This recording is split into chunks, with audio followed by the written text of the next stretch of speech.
नमस्ते विद्यार्थ्यांनो, शिष्यवृत्ती परीक्षेची तयारी करत असताना आपण सराव प्रश्नपत्रिका क्रमांक 3 मंथन प्रकाशनची आहे. त्यातील 25 प्रश्न पेपर क्रमांक 1 मधील भाषा विषयाची 25 प्रश्न आता पाहणार आहोत. पहिला आहे उतारा आणि उतार्यावर काय आहेत 2 प्रश्न आहेत. तर मी फारसं स्पष्टीकरण देणार नाही, स्पीड आपल्याला पटकन प्रश्नपत्रिका सोडवायची आहे. चला पाहूयात. खालील उतारा वाचून, हा उतारा प्रश्न क्रमांक 1 व 2 साठी आहे. खालील उतारा वाचून त्या खालील प्रश्नांची योग्य उत्तरे पर्यायातून शोधा. असे फार अवघड प्रश्न काही येत नाही त्याच्यावर, तरी पण पहा उतारा माझ्याबरोबर वाचा वाटल्यास. जागतिक स्तरावरील व्यापार हा आंतरराष्ट्रीय स्तरावर प्रभावी असलेल्या चलनांच्या माध्यमातून चालतो. प्रत्येक देशाच्या चलनासाठी वेगवेगळे चिन्ह वापरले जाते.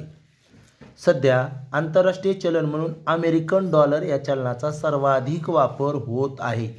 जगातील प्रमुख देश आपल्या स्वतंत्र चलन चिन्हाचा उपयोग आंतरराष्ट्रीय स्तरावर आपल्या देशाच्या चलनाची ओळख व्हावी या उद्देशानं करतात.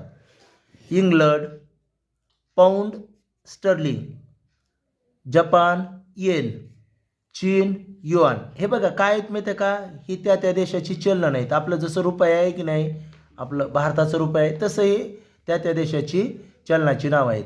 आता भारताने सुद्धा रुपया या आपल्या चलनाच्या आंतरराष्ट्रीय स्तरावर स्वतंत्र ओळख निर्माण व्हावी यासाठी हे बघा, आता पूर्वी RS वगैरे लिहिलं जात होतं, परंतु आता मात्र हे असं चिन्ह दिलं जातं बघा कुठल्याही किमतीच्या अगोदर. म्हणजे हे रुपयासाठी वापरलेलं चिन्ह आहे. हे चलन चिन्ह वापरण्याचा अधिकृत निर्णय जाहीर केला आहे. भारतीय रुपयाचे चिन्ह डिझाईन करण्यासाठी सरकारतर्फे राष्ट्रीय पातळीवर स्पर्धा आयोजित करण्यात आली होती. बघा हे चिन्ह काही सहजासहजी झालं आहे का तयार, नाहीतर राष्ट्रीय पातळीवर एक स्पर्धा करून त्यातून हे चिन्ह प्राप्त केलेलं आहे. भारतीय रुपयाचे चिन्ह डिझाईन करण्यासाठी सरकारतर्फे राष्ट्रीय पातळीवर स्पर्धा आयोजित करण्यात आली होती. या स्पर्धेत 3000 लोकांनी भाग घेतला होता. प्राप्त झालेल्या प्रवेशिकामधून गुवाहाटीच्या IITचे प्राध्यापक श्री उदय कुमार यांनी सादर केलेल्या चलनचिन्हाची निवड भारत सरकारने केली आहे. म्हणजे हे जे चिन्ह आहे आपण रुपयासाठी वापरतो ते कोणी केलेलं आहे, प्राध्यापक आहेत गुवाहाटीचे, ज्यांचं नाव D उदय कुमार आहे. त्यांनी हे चिन्ह त्या ठिकाणी तयार केलेलं आहे, ते भारत सरकारने स्वीकारलेलं आहे. हे डिझाईन करण्यासाठी उदय कुमार यांना 6 महिन्यापेक्षा अधिक काळ लागला. बघा आपल्याला वाटतं हे काय चिन्ह एवढं काढायला काय 6 महिन्यापेक्षा, पण विचार करून हे चिन्ह तयार करायला 6 महिन्यापेक्षा अधिक काळ त्यांना लागला. त्यांनी टायपोग्राफीमध्ये PhD मिळवली आहे. हे चिन्ह तयार करताना त्या ज्ञानाचा त्यांना खूप फायदा झाला. असा प्रकारचा हा उतारा आहे. जास्त स्पष्टीकरण देणार नाही. प्रश्न पहा पहिला, आंतरराष्ट्रीय स्तरावर कोणत्या चलनाचा सर्वाधिक वापर होत आहे. इथं आपण वाचलं पहा. इथं जर पाहिलं, सध्या आंतरराष्ट्रीय चलनावर अमेरिकन डॉलर या चलनाचा सर्वाधिक वापर होत आहे. मग आपल्याला इथं पाहावं लागेल पाऊंड स्टर्लिंग, युआन, येन आणि डॉलर. तर नक्कीच डॉलर, पर्याय क्रमांक 4. यानंतर आपण पाहूया पुढील प्रश्न. प्रश्न काय आहे बघा, खालीलपैकी भारताचे अधिकृत चलनचिन्ह कोणते. आपल्याला भारताचे म्हटलंय आणि भारताचे उतार्यात पण दिले आणि आपल्याला माहीत पण आहे. तर हे चिन्ह आहे, रुपये म्हणून आपण वापरतो ते. आलं लक्षात? ओके. यानंतर पाहूया आपण 3रा व 4था प्रश्न. यासाठी आपल्याला खाली एक बातमी दिलेली आहे. खालील बातमी वाचावं, त्यावर आधारित दिलेल्या प्रश्नांची उत्तरे पर्यायातून शोधा. हे पहा, पेपरमध्ये आपण वर्तमानपत्र वाचत असतो, त्यामध्ये विविध बातम्या आलेल्या असतात. बातम्या आपल्याला समजल्या पाहिजे, बातम्यातला अर्थ समजला पाहिजे. त्यावरून या ठिकाणी आपल्याला जी बातमी दिली त्यावरून प्रश्न लिहायचे. कधी आपल्याला बातमी नीट वाचता आली, नीट समजली तरच आपण प्रश्नाची उत्तरं नीट लिहू शकतो. बघा बातमी काय आहे ती. तर बघा, जामखेड तारीख 24. बघा ही बातमी जामखेडून आहे. किती तारखेचं आहे? 24. गेल्या 10 दिवसापासून सुरू असलेल्या जोरदार पावसाने सौताडा येथील रामेश्वर धबधबा मोठ्या आवेशानं वाहतोय. मागील 15 वर्षापासून दुष्काळाचे चटके सहन करीत आत्ता आनंदाने फेसाळतोय. खोल दरीत स्वतःला झोकून घेत कोसळतोय. धबधब्याचे हे रौद्र रूप पाहण्यासाठी बीड नगर जिल्ह्यासह अनेक पर्यटक हजेरी लावू लागले आहेत. धबधब्याविषयी माहिती आहे की नाही. आणि तुमच्या लगेच लक्षात येण्यासारखी आहे, काही सांगण्याची गरज नाही. चला प्रश्न पाहूया. वरील बातमीत कशाचे वर्णन दिले आहे? दुष्काळाचे, ढगाचे, पावसाचे का धबधब्याचे? तर सरळ सरळ धबधब्याचे आहे. रामेश्वर धबधबा 15 वर्षानंतर रौद्ररूप अनुभवायची संधी या ठिकाणी आपल्याला लक्षात येतं. त्यानंतर दुसरा प्रश्न, चौथा प्रश्न आहे, धबधबा मनसोक्त का कोसळतोय? का कोसळतोय? कोसळतोय म्हणजे धबधबा माहिती आहे का तुम्हाला? का कशाला नेमकं म्हणतात धबधबा? उंचावरून पडणारा पाण्याचा प्रवाह. धबधबा पावसाळ्यात असतो बरं का. उन्हाळ्यात काही ठिकाणी असतील ज्या ठिकाणी हे होतंय, पण पावसाळ्यामध्ये धबधबे सुरू होत असतात. डोंगरावरून पाणी खाली पडतं. आता बघा, धबधबा मनसोक्त का कोसळतोय? 15 वर्षापासून दुष्काळ पडल्यामुळं. दुष्काळ पडल्यानं काय धबधबा कोसळत असतो का? दुष्काळ पाऊसच नसतो. पुढं कमी पाऊस पडल्यामुळं. अरे पाऊस कमी पडल्यावर धबधबा कसा कोसळेल? त्यानंतर बघा, जोरदार पाऊस पडल्यामुळे. इथं आपण जर पाहिलं तर गेल्या 10 दिवसापासून सुरू असलेल्या जोरदार पावसाने सौताडा येथील रामेश्वर धबधबा मोठ्या आवेशानं वाहतोय. म्हणजेच जोरदार पाऊस पडल्यामुळं. पर्याय क्रमांक 3 हे उत्तर बरोबर आहे. सर्व पर्याय बरोबर, हे अजिबात बरोबर नाही. यानंतर पाहूया प्रश्न 5 आणि 6. खालील कविता वाचून त्या खालील प्रश्नांची योग्य उत्तरे पर्यायातून शोधा. कविता जरा अर्थ समजेल अशी वाचायची, स्वतःला अर्थ समजला बी पाहिजे. आता कवितेचा बघा. मळा मामाचा हिरवा मन मोहरून जाई, जणू लेन निसर्गाचं तशी शोभते आमराई. आता नाही मोठनाडा पाणी खेळेना पाटाशी, पंप विजेवर चाले थेंब ठिपके मुळाशी.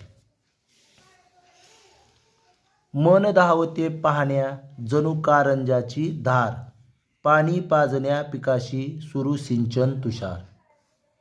गाणे गात शेतावरी चाले ट्रॅक्टर मामाचा. नटलाव मामाचा म्हणलं की, मामा म्हणलं की नटायलाच येते लगेच, है का नाही? फवारणी धुरळणी किती उरक कामाचा, यंत्र जोशात करीते कुट्टी कडब्याची कशी, जीप भरून या दूध रोज जातो शहराशी. आता नाही चिरेबंदी वाडा मामाचा राहिला, मजल्यावरती मजले बंगला नभाशी टेकला. श्रीमंत मामा आहे हो, आहे का नाही? मामाकडे नाही माझ्या आता गाडी घुंगराची, कशाला असेल आता? आजोळाशी आम्हा जाण्या जीप येणार मामाची. श्रीमंत झालाय म्हणलं की मामा आधीच. अर्थ समजला असेल तुम्हाला. छान कविता आहे एकदम. वाचतानाच आपल्याला अर्थ समजला पाहिजे. मी काहीच अर्थ सांगणार नाही. आलं का लक्षात? तुमच्या लक्षात आला असेल. आता बघा प्रश्न 5वा काय आहे याच्यावर. प्रश्न असा आहे, मामाच्या मळ्यामध्ये कोणती झाडे आहेत? पहिलंच वाक्य बघा बरं काय म्हटलेलं आहे इथं बघा. मळा मामाचा हिरवा मन मोहरून जाई, जणू लेन निसर्गाचं तशी शोभते आमराई. आमराई आमराई आमराई आमराई आमराई. आमराई कशाची असते? आंब्याच्या झाडाची. मग कशाची झाडं आहेत? नारळाची, आंब्याची, फणसाची का कडुलिंबाची? तर नक्कीच आंब्याची. आता बघू, वरील कवितेत कोणत्या ठिकाणचे वर्णन केले आहे? कवीच्या शेताचे केले का? शेताचे आहे, पण कवीच्या शेताचं आहे का ते? नक्कीच नाही. म्हणून शेताचे म्हणू नका. उत्तर शेताचे नाही. कवीच्या आजोळचे, कवीच्या सासरवाडीचे आणि कवीच्या शाळेचे. शाळेचे तर आहे का? काही संबंध तरी आहे का शाळेचा? आपला तर कुठे शाळेशी संबंध आहे? असला तरी उगाच जायचं म्हणून जाता. शिकण्याचा काय आहे का संबंध? बरं असेल बाबा, आहे का नाही? पण बघा कशाचं वर्णन आलेलं आहे. शेताचं आलं आहे पण कवीच्या नाही. शाळेचा तर संबंध नाही. कवीच्या सासरवाडीचा आहे का? सासरवाडी माहीत आहे का नाही? सासरवाडी सगळ्यांना कळते ना. आता तुम्ही 5वीला आहेत, आहे का नाही? शिकताय, अजून नाही माहीत, पुन्हा माहीत होईल. पण पप्पाची सासरवाडी माहीत आहे का? हां. मग आता बघा, कवी कुठं गेला होता? कवी सुद्धा गेला होता रे कवीच्या पप्पाच्या सासरवाडीला. म्हणजे मामाचं गाव म्हणजे आजोळ. मामाच्या गावाला काय म्हणतात? हे बघा, बऱ्याच विद्यार्थ्यांना मामाचं गाव सांगता येत आहे. मी बऱ्याच वेळा प्रयोग करतो की तुझ्या मामाचं गाव काय म्हणलं की पटकन सांगतेत, आणि तुझं आजोळ कोणतं म्हणलं की कळतच नाही, आहे की नाही? आजोळ म्हणजेच मामाचं गाव, आणि इथं उत्तर पण येणार आहे कवीच्या आजोळचे, मामाच्या गावचे. आलं लक्षात? यानंतर पाहूया प्रश्न क्रमांक 7 आणि 8 साठी संवाद आहे. हे बघा, हे सुसंगत वाक्याचा नसतं इथे, हा संवाद वेगळा. सुसंगत वाक्याचा परिच्छेद असतो तो वेगळा. बघा आता मी म्हटलेलं आहे, ह्या संवादावर बऱ्याच वेळा काय प्रश्न असतात म्हटलंय की संवाद कोठे घडला, संवादाची वेळ कोणती होती, संवादात किती जणांनी भाग घेतला, संवादात प्रत्यक्ष किती जण बोललेत, आणि संवादात किती जणांची नावे उल्लेख आलेला आहे. हे नीट पहा. आता बघूयात आपण. शामराव, आज सकाळची ड्युटी म्हणून मी 6लाच घरून निघालो. म्हणजे शामरावला कोणतरी म्हटलंय. हो ना, बराच वेळ झाला अजून कंपनीची बस आली नाही. लगेच शामराव काय म्हटले असतील? बराच वेळ झाला कंपनीची बस आली. अहो काका, किती वाजले हो? जरा स्वतःचं घड्याळ घ्या की, म्हणजे दुसऱ्याला विचारायची वेळ येणार नाही. एक व्यक्ती म्हणला, अहो इतकं बोलण्यापेक्षा सरळ सांगायचं, काय हो तुमच्याकडे घड्याळ नाही का? अहो आहे, पण विसरलो आहेत घरीच. तुम्ही हो कोण मध्ये बोलणार? म्हणजे तिसरंच बोलला अजून ह्याच्यामध्ये, आहे की नाही? मी वामनराव आपटे. बाबांनो 7 वाजलेत. बापरे शामराव, आता अर्धा तास बाकी उरलाय कंपनीत जायला. आता प्रश्न बघूया ह्याच्यावर काय. हा संवाद किती वाजता झाला? बघा, वेळ विचारली. हा संवाद कोठे झाला? ठिकाण पण विचारले, म्हणजे आपल्याला जास्त अडचणीचे प्रश्न विचारलेले नाहीत. आता पहिला आहे सकाळी 8 वाजता, सकाळी 7 वाजता, सायंकाळी 6 वाजता, दुपारी 4 वाजता. इथं शेवट वाक्य वाचा.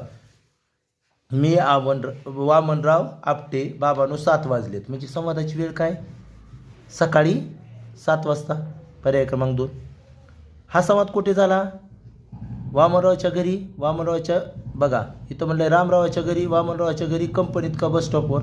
हे बस स्टॉपवर होते, बस येणार होती ना कंपनीत जायला, म्हणून पर्याय क्रमांक 4 बस स्टॉपवर. आलं लक्षात? यानंतर आपण प्रश्न पाहूयात 9वा.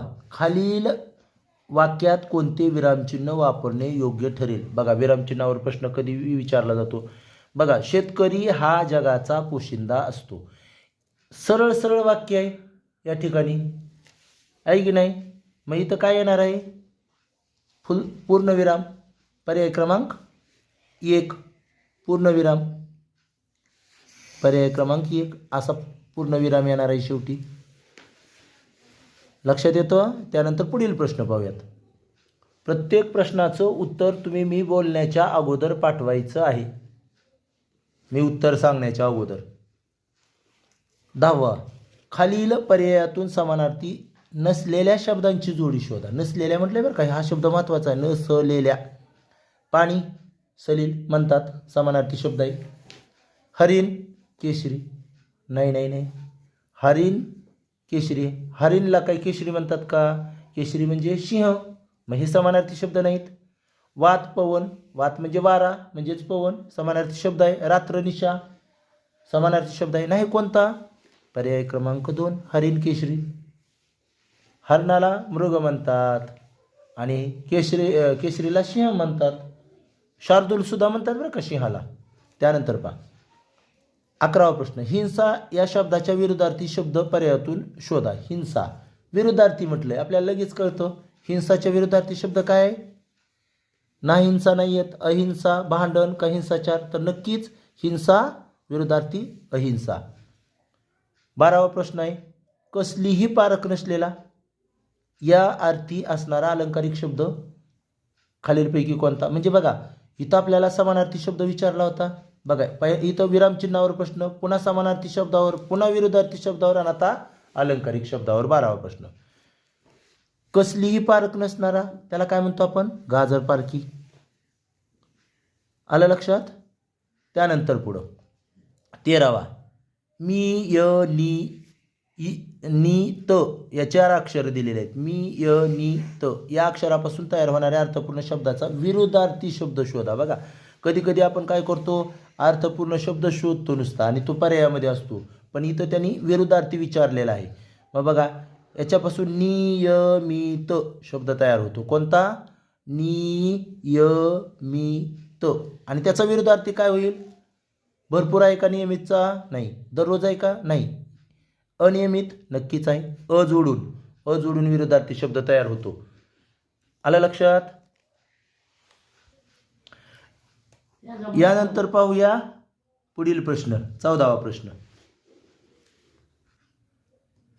बघा प्रश्न काय आहे तो, तुमच्या पाठ्यपुस्तकामध्ये वसंत बापट या कवींची कोणती कविता आहे? तुमच्या म्हणजे 5वीच्या बरं का विद्यार्थ्यांसाठी. तर 5वीच्या विद्यार्थ्यासाठी विचारलेलं आहे.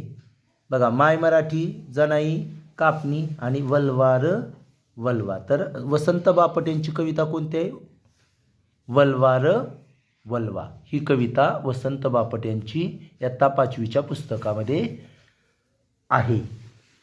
त्यानंतर 15वा प्रश्न, खालीलपैकी कोणता शब्द जोड शब्द नाही असं म्हटलंय? नाही नाही नाही. टंगळमंगळ जोड शब्द आहे. तडकाफडकी जोड शब्द आहे. झाड वारा जोड शब्द नाही. कागदपत्र सुद्धा जोड शब्द आहे. म्हणजे कोणता नाही? झाड वारा. झाड झाडोर आहे, झाड पाला आहे, पण झाड वारा नाही बरं का, जोड शब्द. त्यानंतर पुढं बघा 16वा प्रश्न, खालील पर्यायातून अनेकवचनी शब्दाचा पर्याय ओळखा. अनेकवचनी म्हटलंय बरं का, अनेकवचनी ओळखायचं आहे. खेडी अनेकवचनाचं आहे खेडे. त्याचं एकवचन काय होतं माहिती आहे का? खेडे असं होतं, खेडे खेडे. पुढं साडी हे एकवचन आहे बघा, अनेकवचनेचं साड्या होतं. वाडी एकच वचन आहे, वाड्या. वाडी म्हणजे लहान गाव. वाडी म्हणजे लहान गाव, छोटंसं गाव, त्याला वाडी म्हणतात. आणि पुढं आहे जोडी. जरी दोघांची असली तरी जोडी हे एकवचन आहे. अनेकवचन काय होतंय त्याचं? जोड्या. आपल्याला विचारलंय काय? अनेकवचनी कोणता? जोडी एकवचनी आहे, वाडी एकवचनी आहे, साडी एकवचनी आहे, अनेकवचनी फक्त काय? खेडी. म्हणून पर्याय क्रमांक 1. यानंतर आपण पुढील प्रश्न पाहूया. प्रश्न क्रमांक 17, हेमंत कविता पाठ करतो या वाक्यातील क्रियापद ओळखा. हे बघा क्रियापद कशाला म्हणतो आपण? सर्वसामान्यता बरं का. खरं म्हणजे वाक्याचा अर्थ पूर्ण करणाऱ्या क्रियावाचक शब्दाला क्रियापद म्हणतात. वाक्याचा अर्थ पूर्ण करणाऱ्या क्रियावाचक शब्दाला क्रियापद म्हणतात. काय काय जण शेवटी येतं म्हणून क्रियापद असतं असं नाही बरं का, क्रियापद मध्ये पण येऊ शकतो. पण या ठिकाणी वाक्य वाचल्यावर तुमच्या लक्षात येईल हेमंत कविता पाठ करतो, याच्यामध्ये काय आहे रे? क्रियापद करतो. आणि करतो कुठे आहे? पर्याय क्रमांक 3. यानंतर पहा 18वा प्रश्न, खालील पर्यायातून अशुद्ध शब्दाचा पर्याय शोधा. अशुद्ध म्हटलंय, अशुद्ध म्हणजे चुकीचं, शुद्ध नसलेलं. बघा कोणता आहे? मूल, फूल, मुलगी, मूळ. तर बघा मूल बरोबर आहे, दुसरा उकार बरोबर आहे. फूल पण दुसरा उकार. ह्याचं जर अनेक वचन करायचं झालं का बाळांनो, पहिला उकार होते बरं का. मुले लिहिताना अनेक वचन, फुले लिहिताना पण पहिला उकार होतो, पण एक वचन लिहिताना मात्र दुसरा. मुलगी, मुलगीला मात्र काय आहे? पहिला उकार असायला पाहिजे, दुसरा दिलेला आहे, म्हणून हे अशुद्ध म्हणजे चुकीचं आहे. आणि मूळ पण बरोबर आहे. पर्याय क्रमांक 3 मुलगी चुकीचा आहे, कारण तिथं पहिला उकार असायला हवा होता. चला यानंतर पाहूया प्रश्न क्रमांक 19, टिंब टिंब खाणार त्याला देव देणार. रिकाम्या जागी कोणता शब्द लिहिल्यास योग्य मन तयार होईल? बघा मन, मनी पाठ असल्या पाहिजे, आहे की नाही? मग मिठाचे, खव्याचे, दुसऱ्याचे, साखरेचे. अरे सरळ सरळ मन आहे. साखरेचे खाणार त्याला देव देणार. पर्याय क्रमांक 4. यानंतर पहा 20वा प्रश्न. प्रश्न काय बघा, खालील पर्यायातून पुल्लिंगी शब्दाचा पर्याय शोधा. पुल्लिंगी म्हटलंय, पुल्लिंगी आपण सांगितलंय तुम्हाला, तो, ती, ते याचा वापर करून ओळखायचं. तो आलं की पुल्लिंगी, ती आलं की स्त्रीलिंगी, आणि ते आलं की नपुसकलिंगी. पण इथं लिंग ओळखताना अगोदर अनेक वचन असेल तर त्याचं एक वचन करून घ्यावं लागतं बरं का. पण इथं वाघ, वाघ, तो वाघ पुल्लिंग. ती शेळी स्त्रीलिंग. गाय, ती गाय स्त्रीलिंग. वासरू, ते वासरू नपुसकलिंग. पण विचारलंय काय? पुल्लिंगी. पुल्लिंगी काय? वाघ, तो वाघ. पर्याय क्रमांक 1. यानंतर पाहूया पुढील प्रश्न. प्रश्न क्रमांक 21. खालील वाक्यात रिकाम्या जागी कोणता वाक्यप्रचार येईल? कोणता वाक्यप्रचार येईल असं विचारलेलं आहे. अचानक चांगला कार्यक्रम रद्द झाल्यामुळे लोकांच्या उत्साहावर टिंब. उत्साहावर बघा, एखादा कार्यक्रम चांगला असेल, जर त्या कार्यक्रमात सहभागी होता येत नसेल किंवा तो आपल्याला पाहता येत नसेल किंवा त्याच्यामध्ये आपल्याला सहभाग नोंदवता येत नसेल तर आपण नाराज होतो. नाराज होणे यालाच बघा अचानक चांगला कार्यक्रम रद्द झाल्यामुळे लोकांच्या उत्साहावर पाणी पडले असं म्हणतात. म्हणजे पाणी पडणे, पाणी पडणे. आलं का लक्षात? यानंतर असे प्रश्न आहेत 3. सुसंगत वाक्याचा परिच्छेद.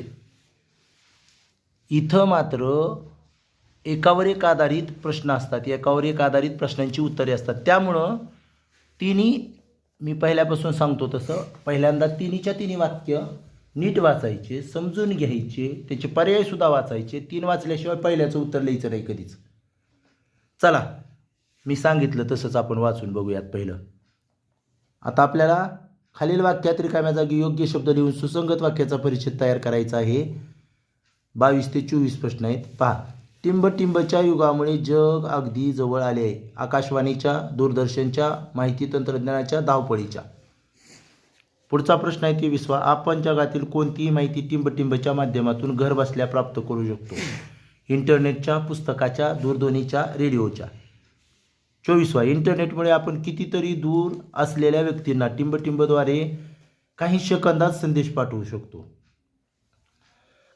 बघा, तार, ईमेल, पत्र आणि टपाल. आता तुम्हाला शेवटच्या तरी प्रश्नाहून कळेल इंटरनेटमुळे आपण कितीतरी दूर असलेल्या व्यक्तींना टिंबद्वारे सेकंदात. मला सांगा, इंटरनेटमुळे आपण तार पाठवू शकतो का? तार बऱ्याच जणांना तारच माहीत नाही काय तार. पूर्वी पाठवली जात होती, पोस्टातून तार पाठवली जात होती आणि ती जरा लवकर जात होती पत्रापेक्षा. तार आली की महत्त्वाचं काम असलं की तार पाठवली जायची. ईमेल म्हणजे संगणकीय पत्र. हे बघा, इंटरनेटहून ईमेलच केला जातो, पत्र नाही. आणि इथं तर काय लिहिलं आहे? टपाल बी लिहिलं नाही. हे काही नाही. म्हणजे काय? याच्यावरून आपल्याला पहिल्या प्रश्नाकडे जाता येईल. बघा, टिंबच्या युगामुळे जग अगदी जवळ आले. आकाशवाणीचे आलं का? आकाशवाणी म्हणजे रेडिओ, दूरदर्शन म्हणजे TV, माहिती तंत्रज्ञानाच्या आणि धावपळीचा काही संबंध आहे का? नाही. तर माहिती आणि तंत्रज्ञानाच्या युगामुळं माहिती तंत्रज्ञान वाढलेलं आहे की नाही? त्यानंतर बघा, आपण 23वा प्रश्न. आपण जगातील कोणतीही माहिती टिंबच्या माध्यमातून घर बसल्या प्राप्त करू शकतो. कशाच्या माध्यमातून? हे बघा, तुम्ही म्हणाल सर पुस्तकाच्या, पण पुस्तकाच्या आत्ता सध्या घडीची सध्याची बातमी, सध्याची माहिती आपल्याला पुस्तकाच्या ह्याच्यातून मिळणार नाही.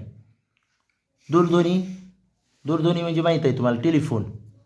आणि रेडिओ माहीत आहे की नाही? मग पाहिजे तेव्हा घरबसल्या माहिती आपल्याला लगेच पाहिजे. आणि अशी घरबसल्या माहिती कशाच्या माध्यमातून प्राप्त करू शकतो आपण? इंटरनेटच्या. सगळ्याकडे मोबाईल आहे की नाही? संगणक आहेत, मोबाईल आहेत. मोबाईलवर लगेच काय पाहिजे ते आपण लगेच इंटरनेटवर टाकलं की आपल्याला माहिती मिळते. आणि पुन्हा याच्यावरच आधारित इंटरनेटमुळे आपण कितीही दूर असलेल्या व्यक्तींना टिंबद्वारे सेकंदात संदेश पाठवू शकतो.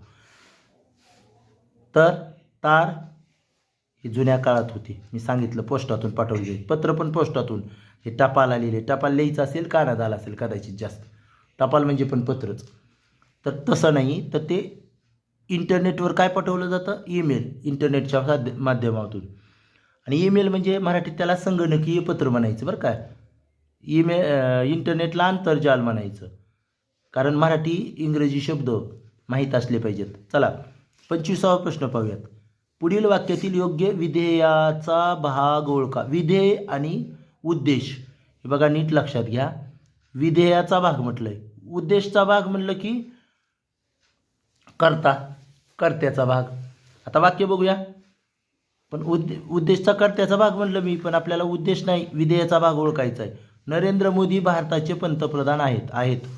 आहेत की नाही नरेंद्र मोदी भारताचे पंतप्रधान? मग आपल्याला काय म्हटलंय? उद्देश नाही, विधेय विभाग. विधेय म्हणजे कर्ता सोडून नरेंद्र मोदी हा उद्देश विभाग झाला. पण आपल्याला विधेय विचारलंय नरेंद्र मोदी सोडून काय आहे? मग भारताचे पंतप्रधान आहेत.